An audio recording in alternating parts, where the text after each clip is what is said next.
automobile and have access to federal buildings without having to elect that one is a citizen.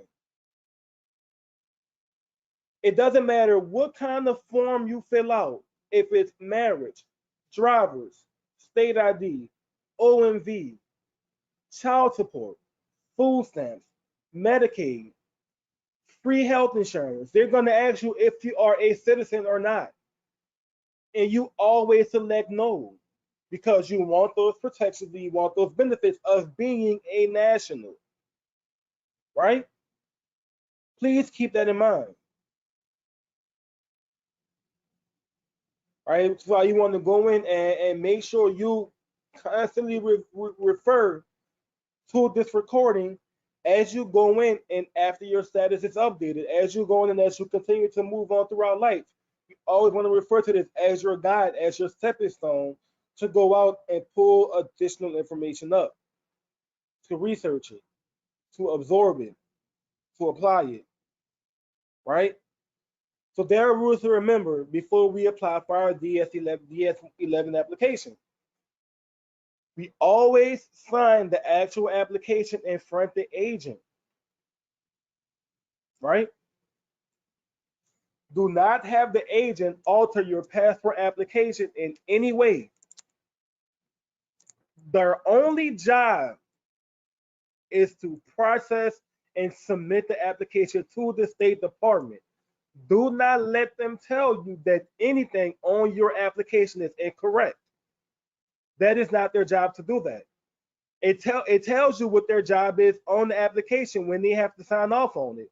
Their duties are very limited. They should not give you any pushback. You stand your ground. If they ask you to alter any information, you simply advise them that you would like to submit the application as is and have the State Department return any rejections should they have any. Their only job is to take your picture if you don't have one, to process your payment, and to send it off. And you always request an expedited service for both your card and your book, right? So now we're going to go into the actual process of completing that application, right?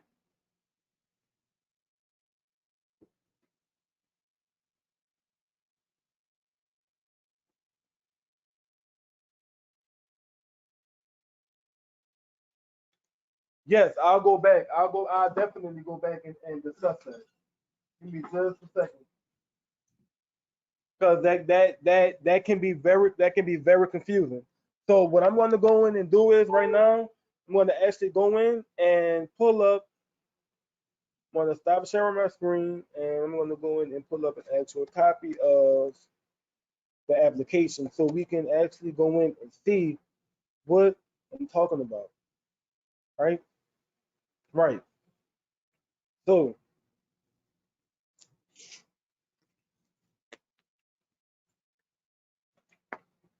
again, when you apply for your passport, the card and the book, do not get one or the other. Both of them are required. The card is required to travel on land within the United States. The card is an absolute requirement because most people go in and they only get the book. If you only get the book, this process is not beneficial to you if you plan on living in the United States of America for the rest of your life. You need a card and the book, right? So to answer someone's question about going over that rebellion, again, you are considered to be an enemy. You are considered to be participating in a rebellion. You are considered to be a criminal if you do not rebut the presumption under page 4, under the acts and conditions section, right? So again, read it carefully because the wordplay is very cunning.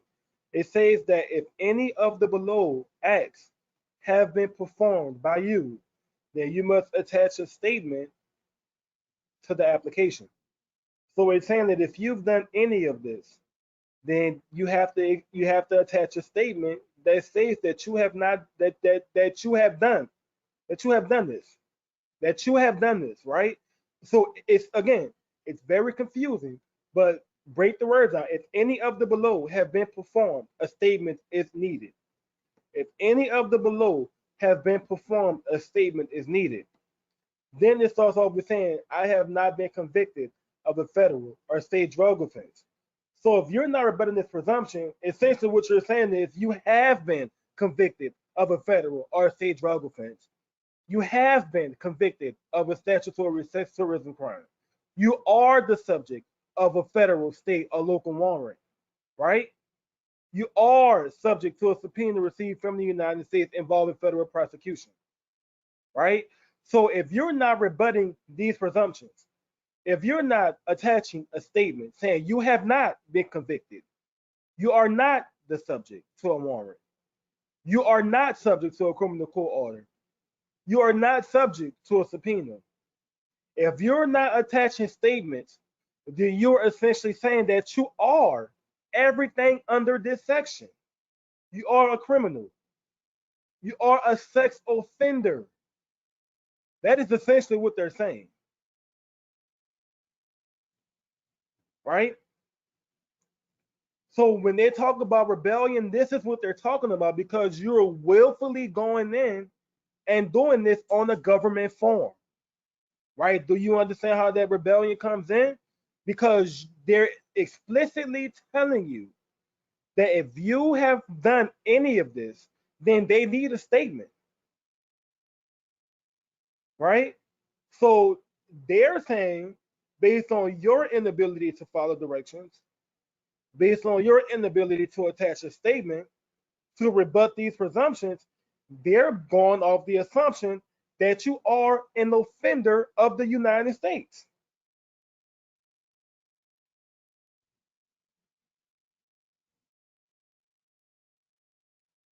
right?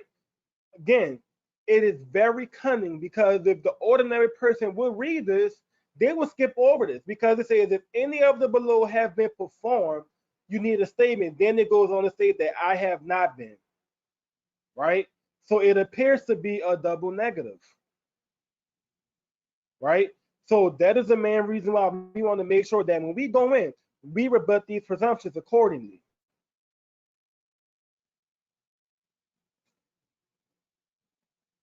right?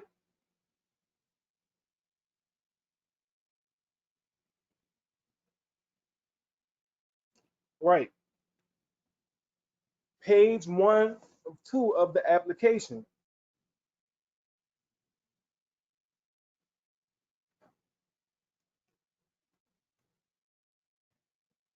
right?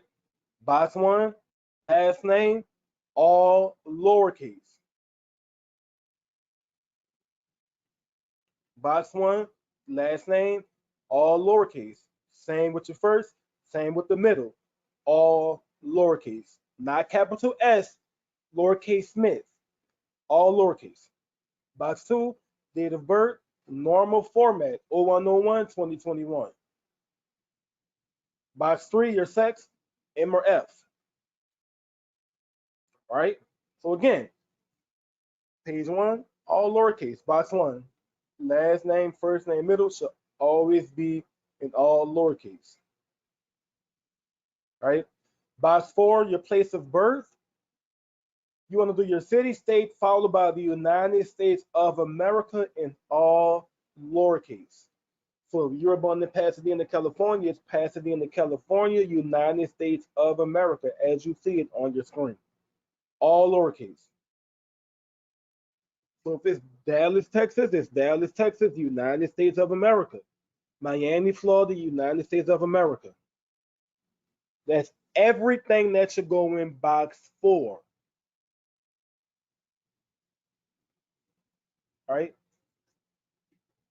If you're born in another country, municipality of Medellin, Republic of Colombia, right? For example, most of you were born within the United States of America, so this will not apply, right? Social Security number, enter the number because they will deny your application without that identifying number. It does not a Most people will say don't enter the number on your application because it's counterintuitive, but think about it. I mean, you're going in and you're updating the application anyway. You updated your status by submitting the application, right? So enter your social security number. Do not go in and have your application blocked or denied because you're refusing to give up your social security number. Give it to them because you're going to be updating it anyway, right? Provide any email if you were born outside of the US and you never received one, enter 9 zeros, right? Again, this is why it's critical to enter your email and phone number, because if they need to clarify any information, they will give you a call from the State Department themselves. This is why the power of an agent at the post office is minimal, because they have no power. They have no duties but to process the application, right? Still on page 1, this is where the brackets come in at. For your mailing address, should always be in care of. The reason why we're doing this, the in care of and the brackets, is because everything we're doing is outside of the United States. And when I say outside of the United States, I'm talking about that federal zone we discussed under 4 USC 110, under 28 USC 3002, under Article 1, Section 8, Clause 17. So when we enter our address in this format, we are essentially stating that we are not in the federal area. Understand why you're doing these things, right? So if your address is 123 Main Street, it's in care of, put the numbers in bracket. 123 Main Street, apartment 123. City, all lowercase. So if it's Los Angeles, it's Los Angeles, all lowercase. Same with the state. You're going to do the 2-digit state, but you want to put the state in brackets as well.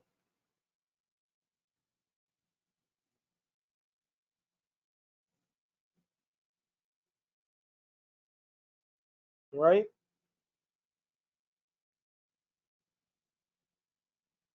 The country, you're going to write out the state that you were born in.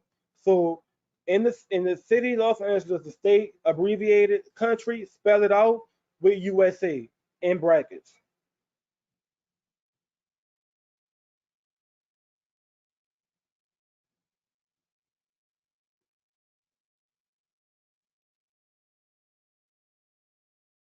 Right?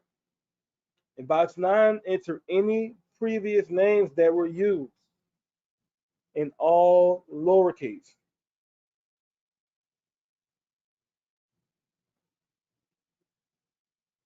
Right? Your zip code determines which zip code region you live in. Zip code regions are federal areas. The IRS has adopted the zip code regions as IRS regions. If you accept mail that has a zip code only, you're in the federal territory and thus subject to the IRS and all other municipal laws of the District of Columbia. This is why we bracket every piece of communication we send off. And like I always state, if I don't receive anything certified, I don't receive it. Shit get lost in the mail. So if I'm sending out information certified mail, I expect the same in return. All right. Page 2 of the application. Again, do not sign the application until you are in front of the agent. You're going to rewrite the name of yourself, all lowercase. Then your parents' information, right? All lowercase. Jane Susan, last name Robinson, birth 010144, place of birth, the state followed by United States of America. So place of birth should always be the state followed by the United States of America in all lowercase.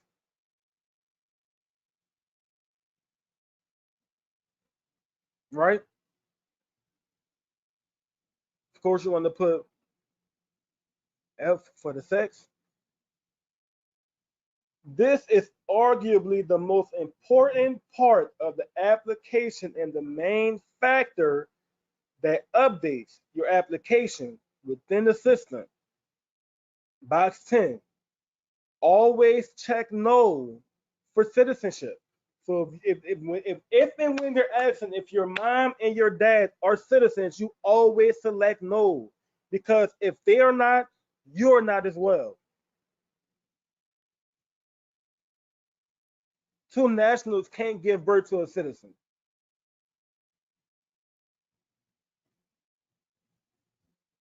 right? Always, if you don't remember, if you don't take anything from the process, always put the numbers in brackets, your name in lowercase, select no for citizenship. Moving on to your folder is the exact same thing. Place of birth, North Carolina, United States of America, it should be all lowercase. The state followed by the United States of America,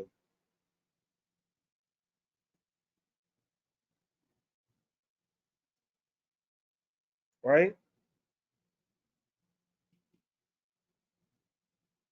Correct. For parents born outside the US, you just do all zeros in brackets for zip codes. Same for social security numbers if they were not assigned any,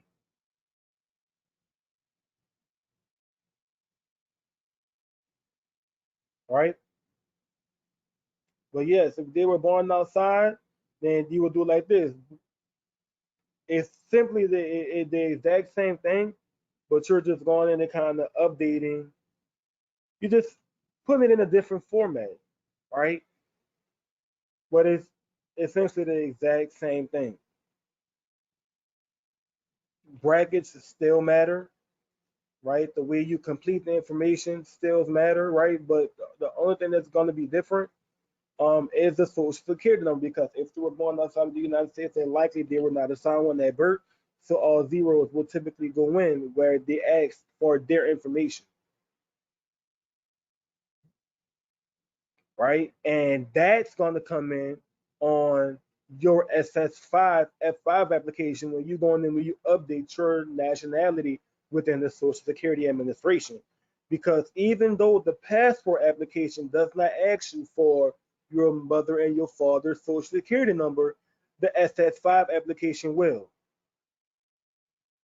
So that was a good question to ask. So you know how to process the SS5 application once you go in and have your proof or the certification of non-citizen nationality from the State Department once your card and your book comes in. Right? Again, always check no for citizenship.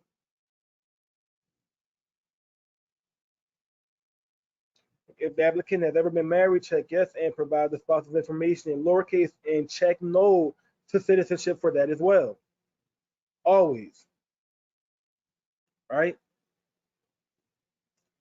Your occupation is a minister. So when they ask you what your occupation is in box 13, you want to put a minister because we are born and derived from our creator of God, right? So we owe our oath to him. So when they ask who our employer or school is, this is what we want to write. God in all lowercase and Elohim in parentheses. Because this is who our oath is to, and our occupation is a minister because we are all walking churches. We are all 508. Sometimes you just got to put it on paper, right? So your occupation is a minister, employer, school, God, Elohim in parentheses. Very, very critical, right?